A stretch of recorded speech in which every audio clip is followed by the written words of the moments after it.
पड़ोस में ससुराल। आज मेरे मायके से बड़ी मजेदार खुशबू आ रही है। लगता है भाभी या मम्मी कुछ बढ़िया बना रही हैं। चलो जाकर देखती हूँ और लगे हाथ खाकर भी आ जाऊंगी।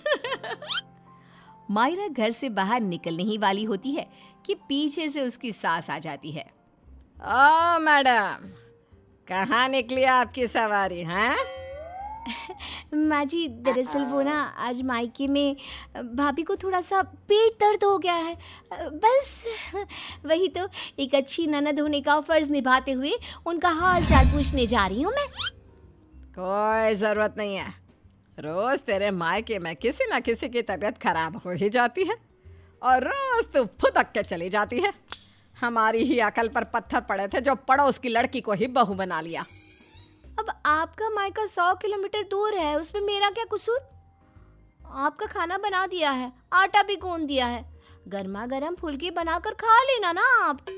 ये है मयूरा, जिसका मायका और ससुराल दोनों भी आस पड़ोस में 2 मिनट की दूरी पर है, जिसका पूरा पूरा फायदा उठाती है। मयूरा हर दिन मायके के चक्कर लगाती रहती है।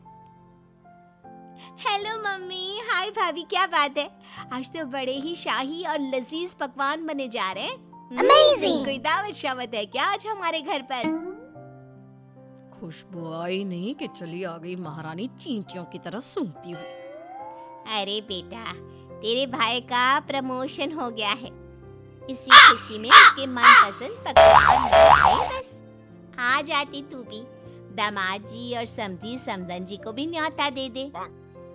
पर मम्मी जी, हमें थोड़ी ना पता था कि ये सब आएंगे। मैंने तो वैसे भी खाना कम ही बनाया है। क्या भाभी, अब आपको ये तो पता है कि मेरा ससुराल पड़ोस में ही है, और आपको तो मैंने कह कर रखा है ना कि मेरे 2 एक्स्ट्रा फुलके सेक कर रख दिया करो। मुझे मम्मी के हाथ की बनी सब्जियां कितनी पसंद है। आई बड़ी महारानी। ऐसे ही मयूरा आधा दिन अपने ससुराल में और आधा दिन अपने मायके में गुजारती रहती। एक दिन सुबह नाश्ते के दौरान मयूरा के ससुर धनराज और पति श्लोक, अरे मयूरा, ये क्या? ये पराठा तो आधा कच्चा है और मेरा पराठा तो कुछ ज्यादा ही एक्स्ट्रा पक गया, जो जल गया है। कोयले से भी काला हो गया। ये तो होगा भी क्यों नहीं। ये करम जली सुबह सारा काम ऐसे ही फटाफट गड़बड़ी में जैसे तैसे निपटाकर अपने मायके भाग जाती है। इससे क्या फर्क पड़ता है? सास को अगर चक्कर आ गए दिन दहाड़े, तब कौन आएगा बचाने? ओ कम ऑन माँ जी, चक्कर, और वो भी आपको? दिन भर आप हर आधे घंटे में कुछ न कुछ खाती रहती हो और फिर भी मुझे ताने कस रही हो। Very bad. तो तू कौन सी गुड है, हैं? आई बड़ी। वहाँ मायके के घर में वंदना अपने पति यानी मयूरा के भाई गोपाल से कहती है, गोपाल, तुम ना तुम्हारी प्यारी बहन को समझा कर रखो। अरे तीज त्योहार, रक्षाबंधन, दीपावली, इन सब पे अपने मायके आए तो ठीक लगता है, लेकिन ये मैडम, ये तो रोज ही चली आती है मुंह उठाए। अरे सोचिए मम्मी जी, अगर मैं भी रोज इस तरह अपने मायके जाऊं तो आपको ये सही लगेगा? नहीं ना? फिर वंदना सही कह रही है मम्मी, जरा इस बात पर गौर फरमाइए। हाँ बेटा, मुझे पता है। उस दिन तो गली की औरतें भी सब्जी वाले के यहाँ गप्पे लड़ाती हुए बातें बना रही थी कि मयूरा तो दिन भर सिर्फ अपने मायके में ही रहती है। आज उसे आने दो, मीठे बोल से ही समझाऊंगी, समझ जाएगी वो। फिर जब मयूरा मायके आती है तो, मम्मी, आपको तो कोई दिक्कत नहीं है ना मेरे इस तरह आपसे मिलने यहाँ आने से? ये देख सरोज का मन ममता के मुंह में आ जाता है। ना बेटी ना, तू ऐसा क्यों सोच रही है और तेरी आंखें नम क्यों है? तू क्यों रो रही है बेटा? समधन जी ने कुछ कहा है क्या? उफ़ो, ये मम्मी जी भी ना, उन्होंने एक आंसू गिराया नहीं कि पिघल गई। नहीं मम्मी, किसी ने कुछ नहीं कहा, बस आज आपकी बहुत याद आ गई। रोज आपसे मिलती ही हूँ, लेकिन आज पता नहीं क्या हुआ। और इसी के साथ सरोज अपनी बेटी को कुछ नहीं बोल पाती और अब मयूरा का मायके में आना जाना इतना बढ़ जाता है कि वो मायके के फैसलों में भी दखल अंदाजी देने लगती है। तभी वहां पर बरखा आती है। अगर इतना ही परेशान हो तो उसे घर के अंदर आने ही क्यों देते हो? वो एक पाँव अपने मायके की नाव में रखती है और एक पाँव अपने ससुराल की नाव में। अगर एक नाव हटा दे तो ना चाहते हुए भी उसे दोनों पैर एक ही नाव में रखने होंगे ना। हाँ काकी, एकदम बराबर बात कर रही हैं आप। लेकिन समधन जी, आप अपनी बेटी के मुंह पे दरवाजा लगा पाती क्या? देखिए, मुझे वो सब नहीं पता। अब उसका पूरा संसार उसके ससुराल में बस चुका है। उसे वहां ध्यान देना चाहिए, ना कि इधर मायके में। और इसलिए आप ही हो, उसे यहाँ आने पर आप ही को रोक टोक लगानी होगी। बस यही कहने आई थी। नमस्ते। अगले दिन ससुराल में बरखा की तबीयत खराब हो जाती है और मयूरा उसे बिस्तर पर ऐसे ही छोड़कर मायके भागती है। चली गई मायके, अपनी बीमार सास को बिस्तर पर छोड़कर, निकम्मी कहीं की। रात में जब धनराज और श्लोक दफ्तर से घर लौटते हैं, तब वो देखते हैं कि मयूरा घर पर नहीं है और बरखा अपने कमरे में बुखार से तप रही है। और तो और घर में कुछ खाना तक नहीं बनाया है। आज तो हद ही कर दी मयूरा बहू ने। अरे काम काज का नहीं, लेकिन कम से कम अपनी सास की तबीयत का तो लिहाज रख लिया होता। कोई फिक्र, कोई चिंता नहीं। आप ही ने तो चुनी थी ना ये बहू। कुछ देर बाद मयूरा अपने ससुराल वापस आती है। मयूरा, घड़ी देखी तुमने? हाँ, घड़ी में 2 सुइयां एक साथ कितनी प्यारी लगती है ना। बिल्कुल आपकी और मेरी जोड़ी की तरह। मैं मजाक के मूड में बिल्कुल नहीं हूं मयूरा। तुम्हारा ये मायके से ससुराल, ससुराल से मायके घूमने का तमाशा बहुत हो गया। ये सब कब खत्म होगा?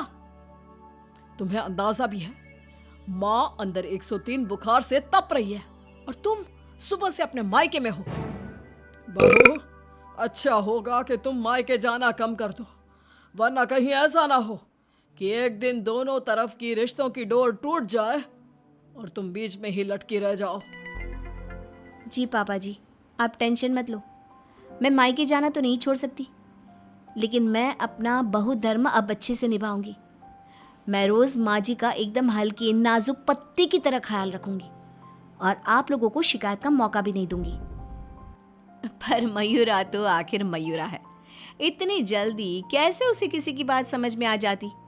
ये तो उसकी डिक्शनरी में था ही नहीं। पहले वो बिना कोई काम किए मायके चली जाती थी और अब कभी कुकर को गैस पर रखकर तो कभी कपड़ों को आधे में धोता छोड़कर मायके चली जाती। उसकी इन हरकतों से ससुराल और मायके वालों को तो पहले से ही परेशानी थी। अब तो आस-पास की औरतों के लिए भी मयूरा अच्छी खासी शाम की चाय की गॉसिप बन गई थी। अरे वो सरोज बहन की बिटिया मयूरा कभी इस डाली तो कभी उस डाली फुदकती रहती है। मुझे तो दिन भर अपनी खिड़की से उसका ये सर्कस देखने में बहुत मजा आता है। अरे मैंने तो सुना है उसकी भाभी वंदना अपनी ननद को एक आंख पसंद नहीं करती। दरअसल मेरी बहू काजल और वंदना ना सहेलियां हैं, इसीलिए पता चला। पर मानना पड़ेगा सरोज को, बहुत अच्छे गुण दिए हैं उसने अपनी बेटी को। Oh yeah! तभी वहां से गुजर रही सरोज सभी औरतों की बातों को कान लगाकर सुन लेती है और रुककर उन्हें चिल्लाते हुए कहती है, क्यों रे कलम हुईओ, तुम लोगों को क्या अपनी घर गृहस्थी नहीं है जो रोज शाम को हमारी गृहस्थी की चर्चा लेकर बैठ जाती हो? हैं? बेवकूफ औरतें, पहले खुद के घर में ठीक से देख लो, फिर दूसरे के घरों में झांको। क्यों सल्ला बहन, आपका बेटा तो रोज रात को नशे में धुत लुढ़कता हुआ घर वापस आता है ना? हमने कभी कुछ बोला? और जानकी बहन, आपकी बेटी का इस महीने का 5वां बॉयफ्रेंड उसे रोज गली के कोने पर छोड़ने आता है, लेकिन हमने तो कोई बात नहीं बनाई। इतना बोलकर सरोज वहां से चली जाती है, लेकिन अब पानी सर के ऊपर जा चुका था और थक हार कर परेशान होकर दोनों परिवार वाले आपस में एक साथ मिलकर मयूरा के बारे में बात करते हैं। श्लोक, हमने बहुत बार कोशिश की कि हम मयूरा को रोके मायके आने से, लेकिन वो इतनी ढीठ है कि हमारी बातों को कान के पीछे ही डाले जा रही है। अब पता नहीं वो ये सब जानबूझकर कर रही है या फिर सच में। समधन जी, समधी जी, अब जो भी हल निकालना है आप ही निकाल सकते हैं। दामाद जी कुछ तो कीजिए। कुछ तो आपको करना चाहिए था सरोज जी।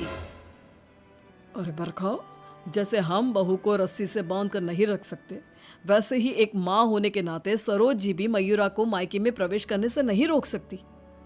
अरे उसने पूरा बचपन बिताया है वहां पर। लेकिन अब नहीं, अब तो इस सब का एक ही रास्ता है। जो काम मैंने 1 साल पहले नहीं किया था वो मैं अब करूंगा। ऐसा क्या कर लेगा तू बेटा? मुझे कंपनी की तरफ से चिरौलीपुरा में ट्रांसफर लेटर दिया गया था, वो भी दोगुनी सैलरी के बेसिस पर। लेकिन 1 साल पहले आई इस ऑफर को मैंने मयूरा की खुशियों के लिए ठुकरा दिया था, क्योंकि अगर हम यहाँ से कहीं और जाकर शिफ्ट हो गए तो वो अपने मायके को मिस करेगी। तभी शादी भी नहीं थी, और अब ऐसा कुछ भी नहीं है।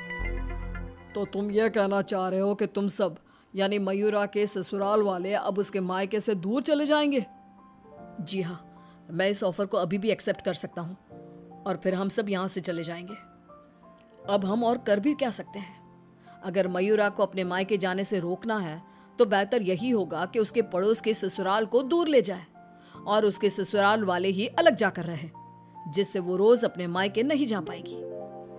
सभी श्लोक के इस फैसले पर सहमति जताते हैं और फिर मयूरा अपने पति की ट्रांसफर की वजह से शिफ्ट होने की बात को साधारण समझकर अपने मायके से दूर चली जाती है। जो भी कहो, सही मायनों में बहू विदा करके तो मैं अब लाई हूँ।